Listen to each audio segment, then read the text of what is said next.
دوستو لشکر کفار میں سے 3 سردار سامنے آئے، عتبہ بن ربیع، شیبہ بن ربیع اور ولید بن عتبہ۔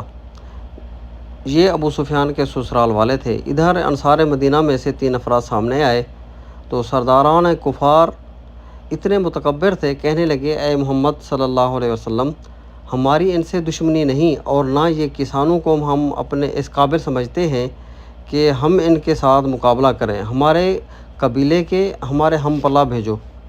تو حضور نبی اکرم صلی اللہ علیہ وسلم نے حضرت حمزہ بن عبد المطلب رضی اللہ عنہ، سیدنا علی المرتضیٰ کرم اللہ وجہہ الکریم رضی اللہ عنہ، عبیدہ بن الحارث بن عبد المطلب، ان کو بھیجا۔